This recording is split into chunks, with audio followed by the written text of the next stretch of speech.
Hello and good day. So this is Michael once again.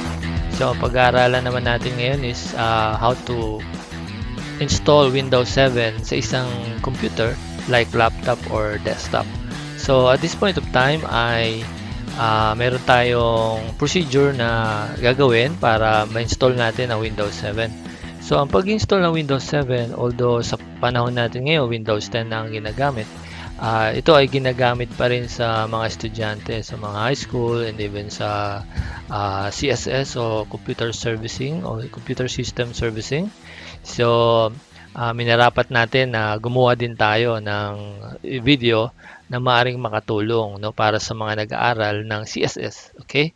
So, meron tayo dito sa aking folder na dalawang software at ito yung Rufus 3.8 and then yung Windows 7 all-in-one. No? So, itong Windows 7 dapat meron kayong copy na naka-ISO, no? Pwedeng magtanong sa mga kaibigan o kaya doon sa mga pwedeng pagbilhan, ano? At may secure ninyo yung copy nyo ng ISO. So, para magawa to, kailangan nyo ng yung Nero Burning ROM, no? Para makagawa kayo ng ISO o kaya yung Power ISO. No, so, paki-research na lang po natin paano makagawa ng ISO using those software na nabanggit po natin. So, at this point of time, naka-ready na po yung Windows 7 natin, ISO, and then itong Rufus. Itong Rufus po, na-download siya sa website po nila. Yung latest version po niya is as of now is 3.8. Siyempre, tuloy-tuloy po ang ano nito, yung pag-update nila. Yung usually na nangyari naman sa Rufus is nag-update sila ng itsura. Of course, yung kanilang mga additional na mga features, no? Kagaya nito, iba na yung itsura niya, no?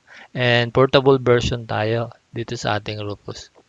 Okay, so ang una nating procedure na gagawin ay hanapin natin kung anong drive yung ating paglalagyan ng Windows 7.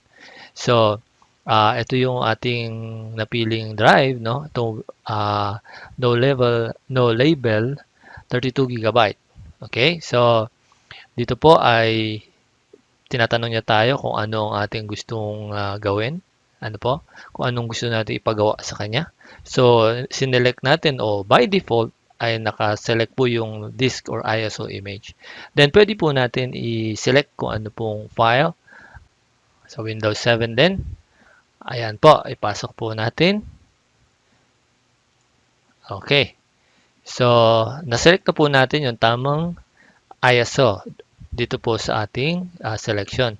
Then, pwede na po natin wag palitan itong volume label na to para once na makita natin ulit, may insert natin itong USB drive na ito sa ibang computer, ay mariremind tayo na ito pala ay naglalaman ng bootable drive.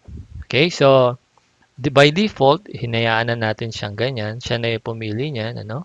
So, yung mga choices natin is yan na po by default. So, ang gagawin lang po natin, make sure lang natin na walang laman yung USB drive na importante. Kasi kung meron tayong importanteng file na nasa USB drive, tiyak po mabubura po yan. Kasi ipo-format po niya at ipapasok po niya yung Windows 7. Kung ready na po, i-start lang po natin. Yan. Warning, all data on device, no label, 32 GB will be destroyed. No, ginamit po niya, destroyed. Ibig sabihin, hindi na siya ma-recover. To continue with this operation, click OK. To quit, click cancel. Okay, pindutin po natin. Ayan, so, deleting partitions. So, kailangan i-sure po natin na walang mahalagang file doon dahil hindi na po natin yung ma-recover. Okay?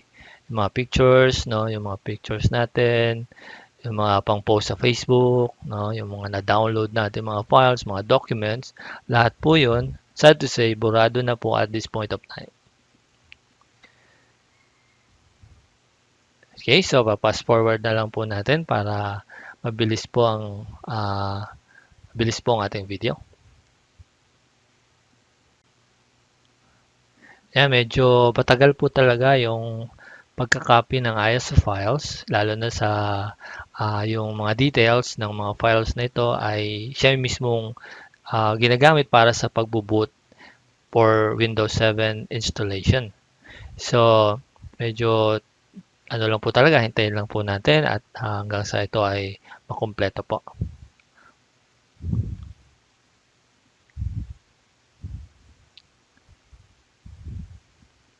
Pagka napansin po natin na parang tumigil po siya kagaya niyan, ay wag po natin ika-cancel, no? So, meron po siyang ginagawa na hindi natin nakikita.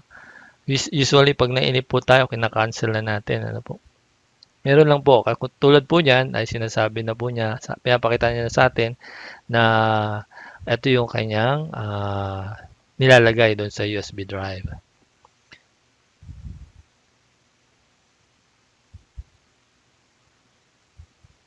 So, normal lang po siya na talagang medyo matagal.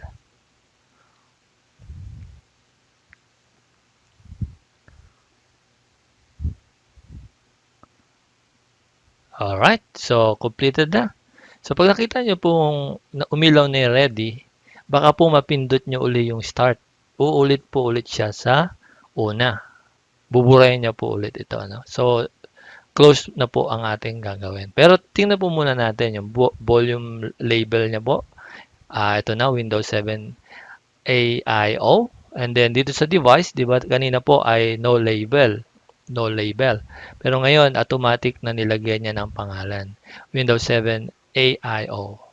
All in one. Ibig po sabihin niya. Okay po, close natin.